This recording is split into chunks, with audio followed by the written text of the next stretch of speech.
দেশের গণতন্ত্রের আকাশে আজকে যে দুর্যোগের ঘনঘটা আমরা দীর্ঘ 15.5 বছর ফ্যাসিবাদীর বিরুদ্ধে লড়াই করেছি। আমরা 2 বছর সামরিক সরকারের বিরুদ্ধে লড়াই করেছি, কিন্তু কোন শক্তি বিএনপিকে ধ্বংস করতে পারে নাই।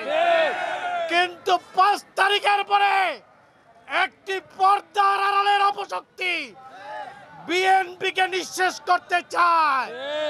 বন্ধুগণ, বিএনপিকে নিঃশেষ করা যাবে যাবে না, কারণ বিএনপি হচ্ছে এদেশের জনগণের দল। এদেশের জনগণ বিএনপির সাথে সবসময় ছিল।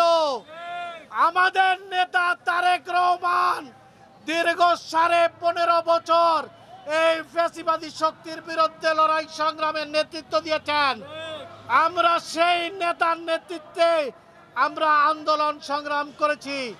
আমাদের নেত্রী দেশ নেত্রী বেগম খালেদা জিয়া 90 স্বৈরাচার বিরোধী আন্দোলন করে নেতৃত্ব দিয়ে এরশাদকে পতন ঘটিয়েছেন।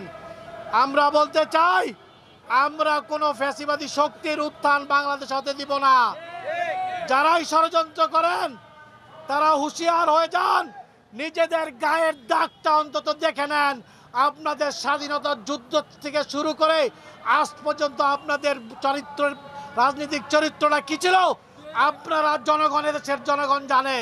তাই তারেক রহমানের নির্দেশে দলের স্বার্থে আমরা হুঁশিয়ার করে দিতে চাই, ফ্যাসিবাদী শক্তি বাংলাদেশে আর পুনরুত্থান ঘটবে না।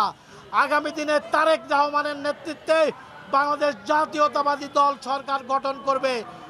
সবসময় আপনারা সজাগ থাকবেন, যেভাবে 15.5 বছর এবং 111-এর 2 বছর 17.5 বছর সজাগ ছিলেন। আগামী দিনেও বাংলাদেশ জাতীয়তাবাদী দলের নেতাকর্মীরা সক্রিয় আছে।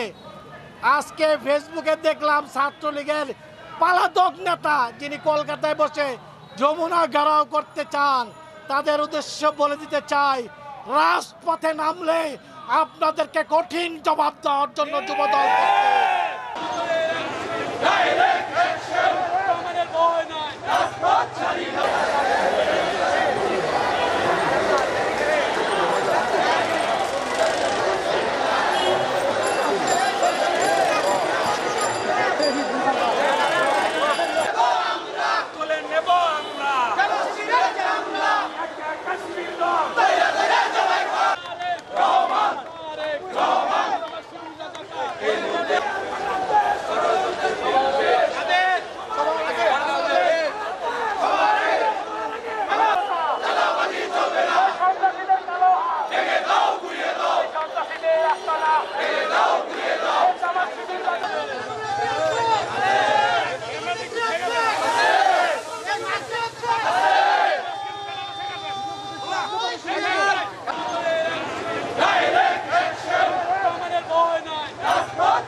চলবে, খালেদা জিয়া চলবে, খালেদা জিয়া